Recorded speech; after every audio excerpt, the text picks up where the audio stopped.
আপনি বলেন আপনার লাইফের ডিসিপ্লিন নিয়ে আসতে চান, কিন্তু যখন এর জন্য পরিশ্রম করার সময় আসে তখন আপনি নিজেকে ধোঁকা দিয়ে দেন।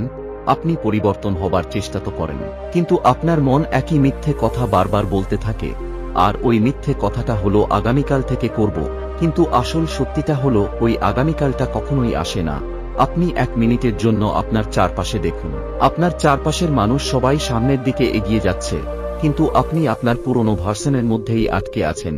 আর যদি এভাবেই চলতে থাকে তাহলে একদিন এমন সময় আসবে যখন আপনি রিয়ালাইজ করবেন আপনার কাছে ট্যালেন্ট অথবা অপরচুনিটির কোনো অভাব ছিল না, বরং যে জিনিসটার অভাব ছিল সেটা হলো এই ডিসিপ্লিনের। আর এই কারণেই আজকের এই ভিডিওতে আমি আপনাদের ওই মাইন্ডসেট দিতে চলেছি যা ডিসিপ্লিনকে আপনার একটি নেচার তৈরি করবে এবং ডিসিপ্লিনকে আপনার আইডেন্টিটি তৈরি করে দেবে।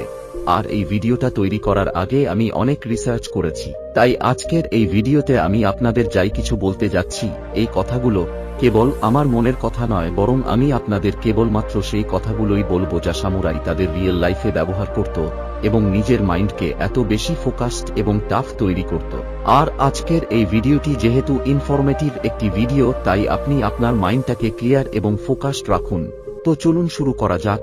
নাম্বার 1, সুগিও the art of living comfort. Samurai বিশ্বাস করত যে কোনো একটি মানুষ তখনই মজবুত হতে পারবে যখনই মানুষটি কঠিন সময়ে শান্ত থাকা শিখতে পারবে। আর এই জিনিসটা সামুরাইদের ট্রেনিং এর মধ্যেও দেখতে পাওয়া যেত। আপনারা অনেকেই দেখেছেন জাপানিজ মঙ্ক অনেক ফিজিক্যালি চ্যালেঞ্জ অ্যাক্ট পারফর্ম করে, যেমন একই জায়গাতে হাজারো বার ঘুষি মারা, ফ্লেক্সিবিলিটির জন্য নিজেকে পেপারের মতো মুড়ে ফেলা এবং শীতের সময় ওয়াটারফলের নিচে বসে মেডিটেশন করা। আর এটাই হলো সুগিও, অর্থাৎ নিজেকে ডিসকমফর্টের জন্য ট্রেন করা।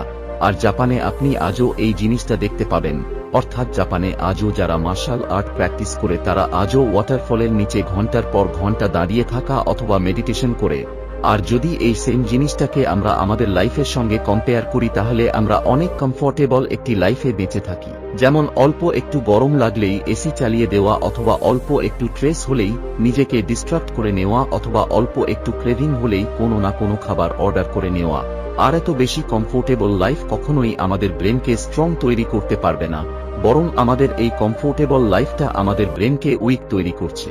আর এটাই হলো কারণ অল্প একটু কঠিন পরিস্থিতি আমাদের সামনে আসলেই আমরা ডিপ্রেস হয়ে যাই আর নিজের উপরে কন্ট্রোল হারিয়ে ফেলি। তাই যদি আপনি নিজেকে ডিসিপ্লিন মানুষ তৈরি করতে চান তাহলে সবার আগে আপনাকে আপনার মাইন্ডসেটকে স্ট্রং তৈরি করতে হবে, নিজের মধ্যে ডিসকমফর্টকে সহ্য করার শক্তি তৈরি করতে হবে। আর এমনটা করার জন্য আপনাকে সামুরাইদের মতো ঘন্টার পর ঘন্টা ট্রেনিং করার কোনো প্রয়োজন নেই। আপনাকে কেবল আপনার লাইফের প্রতিটা ছোট ছোট জিনিস এবং ছোট ছোট মুহূর্তে কমফর্টের পরিবর্তে ডিসকমফর্টকে বেছে নিতে হবে। যেমন রোজ আপনি ঠান্ডা জলে স্নান করুন। যখন আপনি কোনো কাজ করছেন আর আপনি টায়ার্ড ফিল করছেন তাহলে আপনি ওই কাজটা কমপ্লিট না করা পর্যন্ত উঠবেন না। যখন আপনি ভোর ফিল করছেন এবং আপনার ফোন হাতে নিতে ইচ্ছে করছে তখন আপনি আগামী 20 মিনিট পর্যন্ত মোবাইল ছাড়াই বসে থাকুন। এই ছোট ছোট কাজগুলো করার কারণে আপনার ব্রেন ধীরে ধীরে পরিবর্তন হবে আর আপনার মাইন্ড পুনরায় রিভিল্ড হবে। আর এরপরে আপনার যে মাইন্ডসেট হবে সেটা কোনো রকমের প্যানিক না করেই বড় থেকে বড় ডিসকমফর্ট সিচুয়েশনকে সহ্য করে নিতে পারবে। আর সুগিও আমাদেরকে এটাই শেখায় আমাদের কিভাবে সহ্য করতে হবে। কিন্তু এই পয়েন্টটা আপনার লাইফে কোনো কাজেই আসবে না যদি আপনার কাছে সঠিক ডাইরেকশন না থাকে। আর এর জন্যই পরের point, number 2, ikigai, your purpose of discipline. ইকিগাইয়ের অর্থ হলো ফাইন্ড ইয়োর হোয়াই, অর্থাৎ ওই কারণটা খুঁজে বার করতে হবে যে কারণটার জন্য আপনি তখনও কাজ করা ছাড়বেন না যখন সবকিছু বোরিং মনে হওয়া শুরু হয়ে যাবে।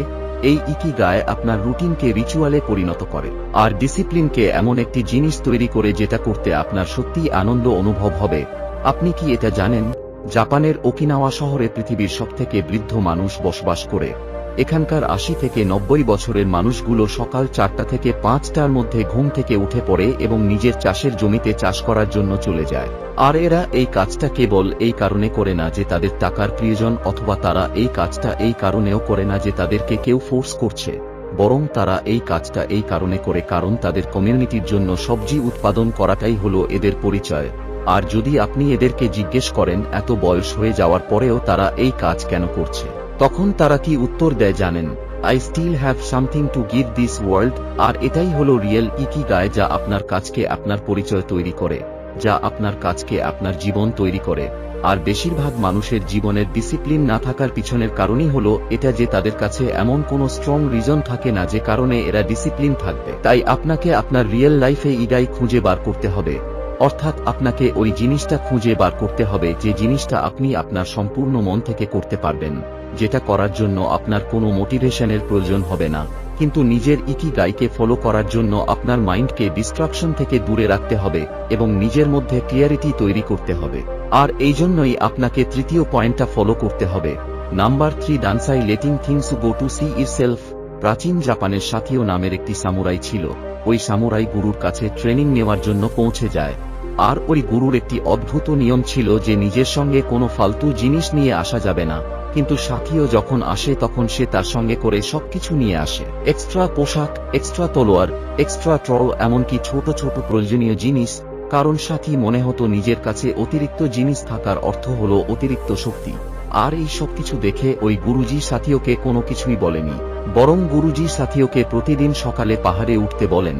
আর আগামী 4 দিন পর্যন্ত সাথীও কোনো রকমভাবে পাহাড়ের উপরে উঠে পড়ে, কিন্তু 5 নম্বর দিনে সাথীও হার মেনে নেয়। এরপরে গুরুজি বলেন, তুমি এই কারণে হেরে যাওনি যে ওই পাহাড়টা অনেক বেশি উঁচু, বরং তুমি এই কারণে হেরে যাচ্ছ কারণ তোমার সাথে থাকা জিনিসগুলো অনেক ভারী। আর তখন সাথীও বুঝতে পারে যে জিনিসগুলোকে সে প্রয়োজনীয় মনে করছিল সেই সমস্ত জিনিসগুলোই তার জীবনটাকে আরো কঠিন তৈরি করছে। আর এটাই হলো দানসাই রুল, যে রুলটা আমাদেরকে বলে কখনোই আপনি একটি ডিস্ট্র্যাক্ট মাইন্ডসেট নিয়ে ডিসিপ্লিন থাকতে পারবেন না।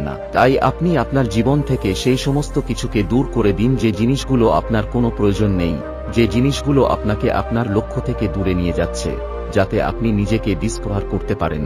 কারণ আপনার ব্রেনের মধ্যে যত কম থট থাকবে আপনার মধ্যে তত বেশি ক্লিয়ারিটি থাকবে। আপনার অনেক বেশি গোলস অথবা অনেক বেশি হ্যাবিটের প্রয়োজন নেই। আপনার কেবল দুটো জিনিসের প্রয়োজন, সেটা হলো আপনার ইকিগাই অর্থাৎ আপনার লাইফের পারপাস এবং একটি ডিক্লেটার মাইন্ড। Rule number 4, রেগি। রেগির অর্থ হলো ছোট ছোট বিষয়ে রেসপেক্ট এবং ডিসিপ্লিনকে মেনটেইন করা। যদি আপনি কখনো জাপানিজ ক্লাসরুম অথবা ওয়ার্ক প্লেসে যান তাহলে সেখানে আপনি দেখতে পাবেন প্রতিটা জিনিসকে একটি প্রপার অর্ডারে রাখা হয়েছে, যেমন জুতোগুলোকে একই লাইনে রাখা হয়, ক্লিন ডেস্ক থাকে। আর মজাদার কথা হলো এমনটা করার জন্য তাদেরকে কেউ বলে না, বরং এরা নিজে থেকেই এমনটা করে। এর কারণ হলো জাপানিজরা বিশ্বাস করে আমাদের সারাউন্ডিং আমাদের মাইন্ডকে প্রোগ্রামিং করে। তাই আপনাকেও আপনার সারাউন্ডিংকে ফিক্সড করতে হবে। আপনি যে রুমের মধ্যে থাকেন এবং আপনি যেখানে কাজ করেন ওই ডেস্ক একদম ক্লিন রাখুন। আপনার বই, আপনার ক্লথ, আপনার ব্যবহারের জিনিসপত্র, এই সব কিছুকে একদম অর্গানাইজড ভাবে রাখুন, কারণ একটি ম্যাসি এনভায়রনমেন্ট একটি ম্যাসি মাইন্ডসেট ক্রিয়েট করে। তো বন্ধুরা, এই ছিল ওই রুলস, যে রুলসগুলোকে যদি আপনি আপনার লাইফে অ্যাপ্লাই করতে পারেন তাহলে আপনিও নিজের মধ্যে একটি সামুরাইয়ের মতো ডিসিপ্লিন বিল্ড করতে পারবেন। সবশেষে, যদি আজকের এই ভিডিওটি আপনাদের ভালো লেগে থাকে তাহলে ভিডিওটিকে লাইক ও শেয়ার করতে ভুলবেন না। Thanks for watching.